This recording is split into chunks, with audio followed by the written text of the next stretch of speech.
Alright, hey guys. So yesterday we got a new video detailing a little bit about the endgame, but before I get into the details of that video, I wanted to show a few blink and you missed it moments. Just a few seconds in, you can see an enemy that looks a lot like the Uber Diablo version of Endariel from Diablo 2. My running theory on this is that she'll be a rare encounter, just like the Butcher was in the beta for Act 1. I think they'll keep her exclusive to a certain act, 2, 3, 4, or 5, and we'll have, a rare sort of boss encounter for each act, the Butcher being to Act 1.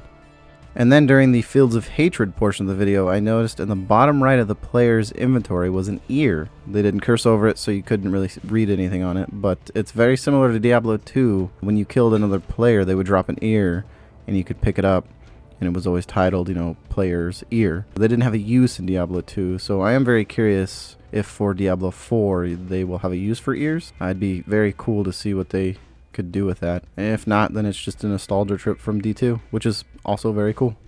And then the last sort of blink and you miss it moment for me was at some point during the gameplay, we can see a rogue in a dungeon and there's a floating object following him around. It kind of looked like a snowflake maybe. I don't recall seeing anything like that in the beta, so I'm very curious as to what that could be. Maybe they'll elaborate on it in the future. Okay, so on to some of the details from the video. Right off the bat, game director Joe Shelley says that the cornerstone of the Diablo 4 is to play your way. So I'm assuming that means you can go out and explore, do dungeons, PvP, do the Helltide events at Endgame, do whatever you want. And you'll still progress through the narrative of the story leading to Endgame, and then getting to Endgame and being able to yet again do whatever you want, being those multiple choices. I am curious as to the PvP bit and how that will be balanced. It doesn't seem to me like they're taking the approach of balancing each one separately, so if one build in PvE is overpowered and they nerf it, it would still get nerfed in PvP. It's an interesting category, or subject rather, sorry, and I am curious how they're going to approach that. And then at some point they mentioned that you will unlock the ability to do a Capstone dungeon that unlocks the next world tier. I'm assuming that starts at world tier 3. From the beta you had to be level 50, and if I remember correctly you had to have the campaign complete to unlock world tier 3. In the beta we were able to choose to start on world tier 1 or 2.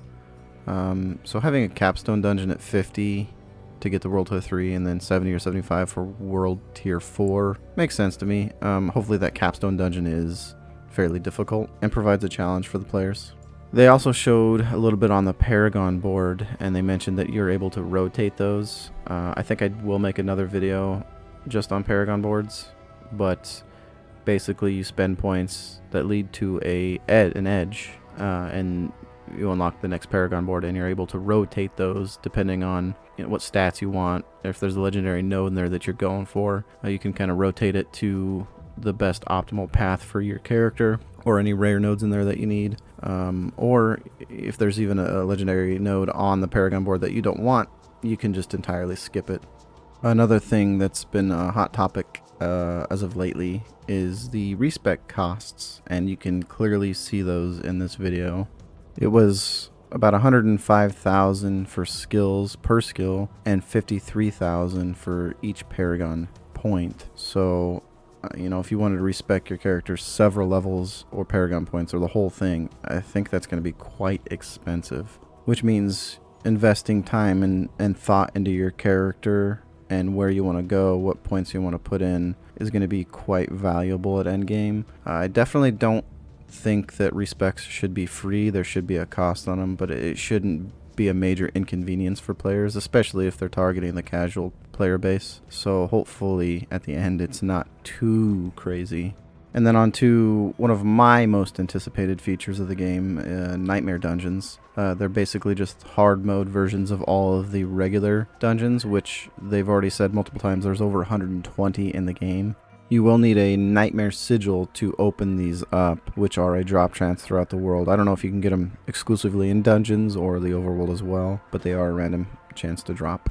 And these Nightmare Dungeons have random affixes applied to them, so I'm not sure if you will see before you open it, like it's on the Nightmare Sigil itself, or you use that and then you see it once you enter the dungeon. But one example that they gave in the video was the Hellgate affix, where enemies will just sort of pour out of these portals that are randomly either situated in the dungeon or just randomly spawn on the player as they're in there. So Nightmare Dungeons definitely have the potential to be very interesting.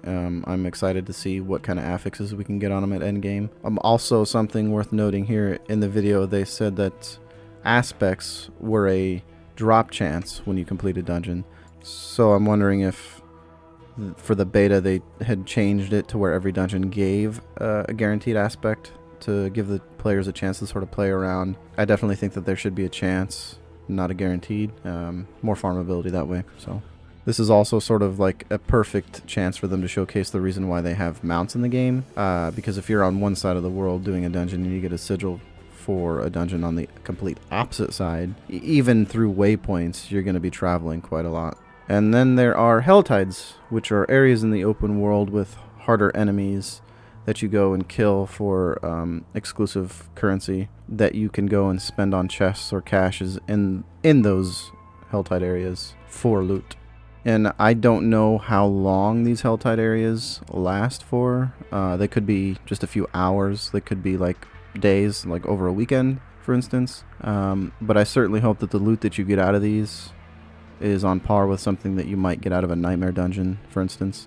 And of course we have the Tree of Whispers, which in my opinion is like the bounty board. The tree gives players bounties that you go out and complete, and I don't know if that entails like gathering things, killing things, you know, random. I know certainly you go and kill things, but then you finish those and you bring them back to the tree for rewards.